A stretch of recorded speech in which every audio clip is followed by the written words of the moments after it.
In the early hours of March 1st, 2008, a quiet town in Texas was shattered by a crime that seemed unthinkable. The Caffey family, known for their deep faith and strong family bonds, became the center of a tragedy that left the nation stunned.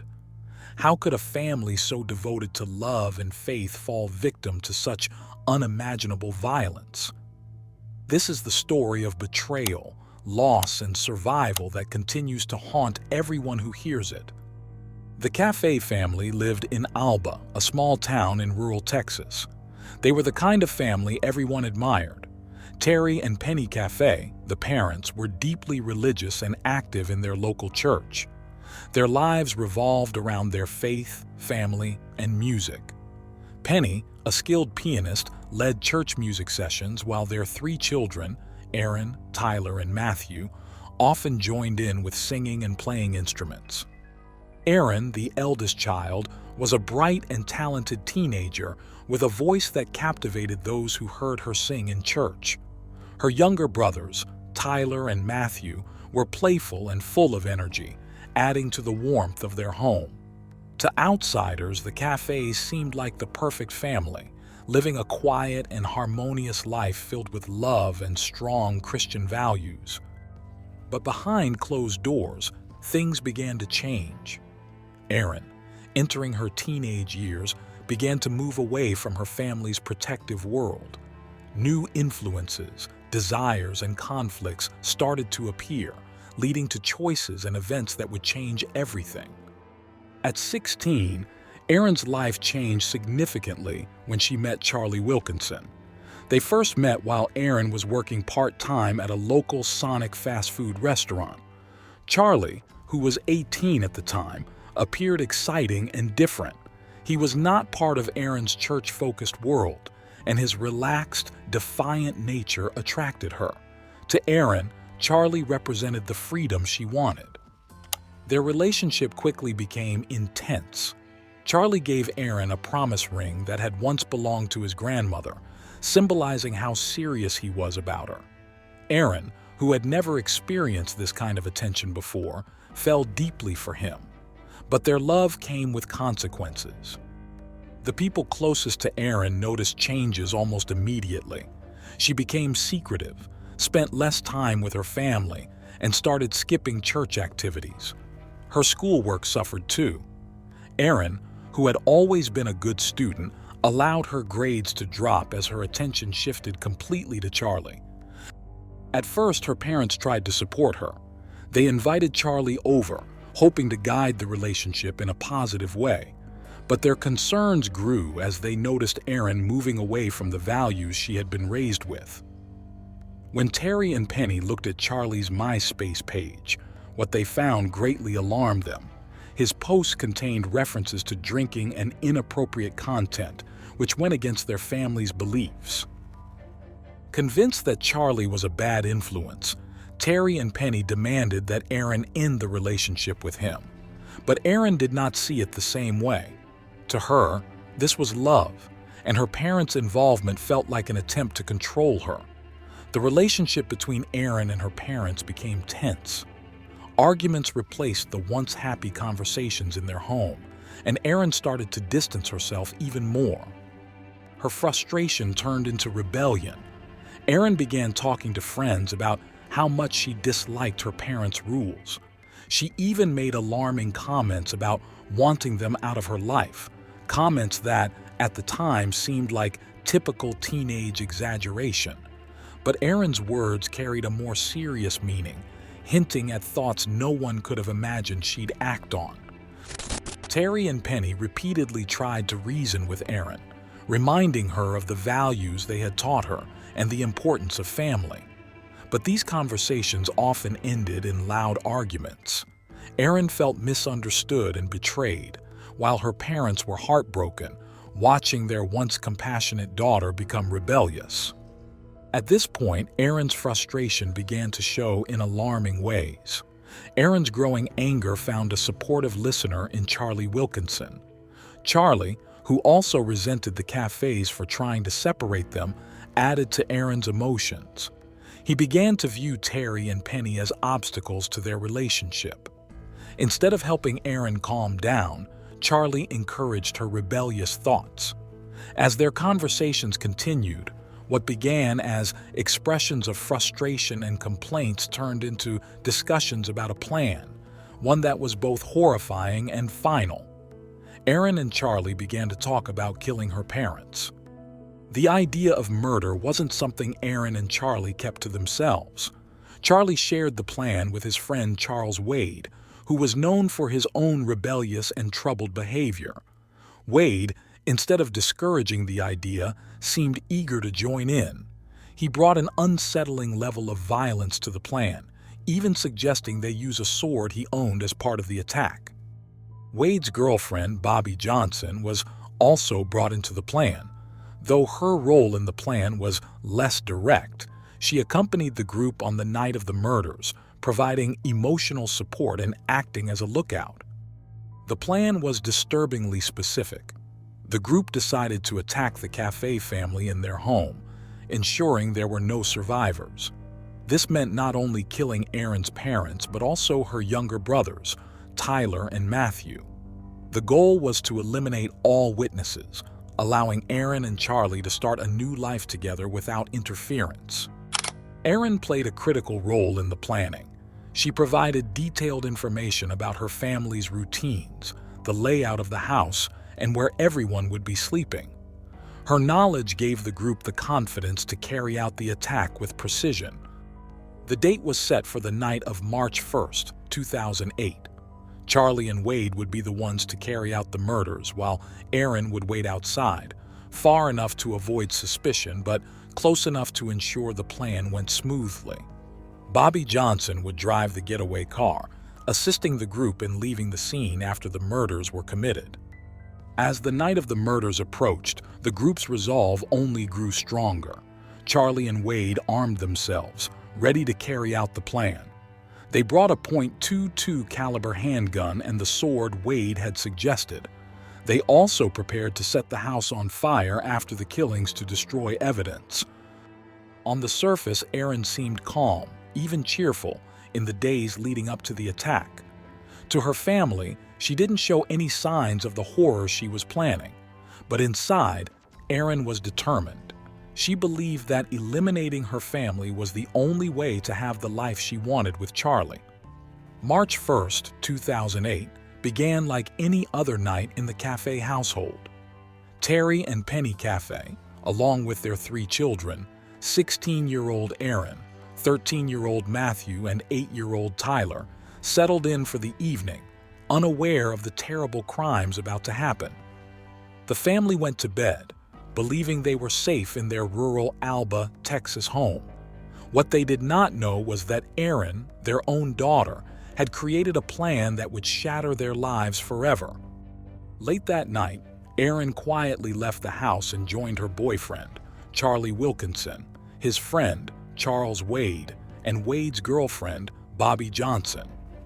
Erin stayed outside in the car with Bobby, while Charlie and Wade entered the house to carry out the attack. Charlie and Wade entered the Caffey home through an unlocked door. They moved quietly through the dark house, guided by Erin's detailed descriptions of the layout. The first target was Terry and Penny's bedroom. As the couple slept, Charlie raised the handgun and began shooting. Terry was hit multiple times, but Penny's instincts kicked in and she fought back. However, the gun jammed during the attack, forcing Charlie to call on Wade for help. Wade picked up the sword he had brought and viciously attacked Penny, delivering the fatal blows. Terry, though critically injured, survived by playing dead, a decision that would later save his life. With Erin's parents seemingly incapacitated, Charlie and Wade turned their attention to the children's rooms. They moved to Matthew's room first. Wade, holding the sword, attacked the 13-year-old boy, killing him in a brutal and senseless act of violence. The attackers then went to Tyler's room. At just 8 years old, Tyler was the youngest and smallest of the family. Despite his young age, Tyler tried to defend himself, but he too was overpowered and killed. The murders were methodical and cold, showing no signs of hesitation. The attacker's goal was clear: to leave no witnesses behind. With the family believed to be dead, Charlie and Wade decided to cover their tracks. They poured an accelerant throughout the house and set it on fire, ensuring that evidence of the crime would be destroyed. Flames quickly spread through the home, destroying everything they touched. Aaron and Bobby, who had been waiting outside, drove away with Charlie and Wade, believing the plan had been executed flawlessly. They assumed no one had survived the attack, and their escape seemed secure. Chillingly, straight after the massacre, Erin went back to her boyfriend's trailer and had sex with him, while her relatives were lying dead in her burning home. Clothes are pictured strewn across the floor of the trailer after Erin and her partner Charlie Wilkinson had sex. Amid the smoke and flames, a miracle happened. Terry Caffey, despite being shot 5 times and severely injured, regained consciousness. He realized his home was on fire and his family had been attacked. Using an incredible will to live, Terry crawled out of the burning house and into the woods, dragging himself nearly a quarter of a mile to a neighbor's home for help. When Terry arrived at the neighbor's house, he was barely alive. His clothes were soaked in blood and he was struggling to speak, but he managed to give the neighbors enough information to call 911. Terry's survival was not only remarkable but crucial. His testimony would later expose the truth behind the murders and lead investigators to the perpetrators. By the time firefighters arrived, the Caffey home was completely destroyed. Inside the burned remains, they found the bodies of Penny, Matthew, and Tyler. The tragedy left first responders shaken, but it also raised questions. Why had this family been targeted? And who could have committed such a brutal crime? As investigators carefully searched through the debris, they were shocked by the extreme brutality of the attack. The sword, used in the murders, was found among the wreckage, providing the first piece of evidence. Terry was rushed to the hospital in critical condition, and doctors were surprised by his ability to survive. While recovering, he provided law enforcement with important information. Despite his injuries and trauma, Terry remembered details of the attack, including the identity of one of the attackers, Charlie Wilkinson, Aaron's boyfriend. Terry's statement gave investigators their first real lead. With this information, the Rains County Sheriff's Department quickly turned their attention to Charlie. They began piecing together the timeline of events and the relationships that may have led to the attack. Within hours of Terry's testimony, authorities located Charlie Wilkinson and brought him in for questioning. When police searched his disheveled trailer, they found something unusual: a blonde hair wig. One officer later recounted, "I came across something which looked like a blonde hair wig. That was kind of strange. Moving it aside, I pulled it by the hair, and it was Erin Caffey opening her eyes, which kind of startled us. A little bit. No, a lot." Erin was found inside his trailer, where she claimed to have been kidnapped and drugged. As they examined Charlie's involvement further, the complete details of the conspiracy became clearer. Charlie soon identified his accomplice, Charles Wade, who was also arrested. The investigation took an even more shocking turn when it became clear that Erin Caffey, initially treated as a victim, was far from innocent. Charlie and Wade both admitted to their roles in the crime and pointed to Erin as the mastermind behind the plot. Their confessions painted a chilling picture of Erin's planning of the murders, from organizing the attack to providing detailed information about her family's home and routines. Erin's involvement in the crime is one of the most disturbing parts of the case. Although she did not commit the murders herself, her planning and willingness to see it happen showed a level of darkness that no one expected.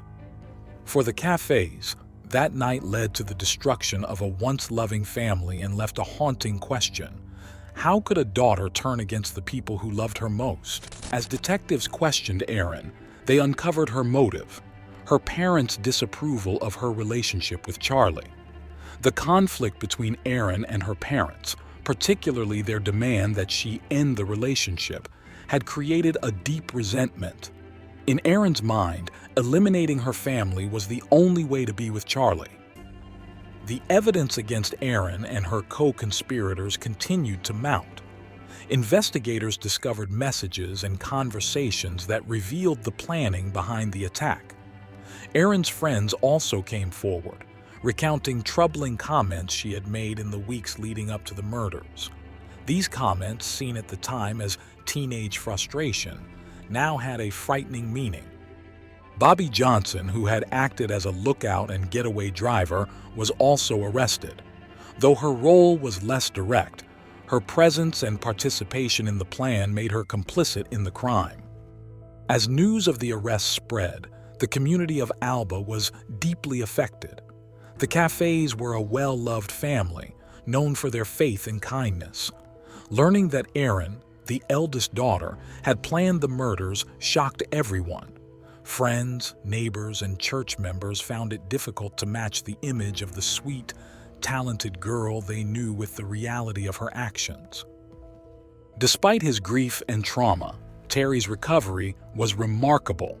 He survived his injuries and became an important witness in the case.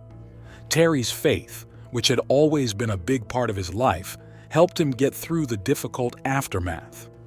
In an extraordinary act of forgiveness, Terry publicly forgave Erin for her role in the murders. He explained that his deep Christian beliefs required him to let go of anger and find peace. This act of forgiveness was both surprising and inspiring to those who knew him. Terry's resilience and ability to show grace in the face of great loss affected many and showed the human capacity for mercy. The trial of Erin Caffey and her accomplices became one of the most gripping legal cases in Texas. It drew widespread attention due to its shocking details and the betrayal at its heart. The courtroom proceedings revealed the brutal nature of the crime and the complex motivations behind it. Charlie Wilkinson and Charles Wade faced charges of capital murder for their direct involvement in the killings. Both pleaded guilty to avoid the death penalty and were sentenced to life in prison without the possibility of parole. Bobby Johnson, though her role was less direct, was sentenced to 40 years in prison for her part in the conspiracy.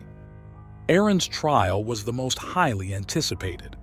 As a minor at the time of the crime, she was not eligible for the death penalty.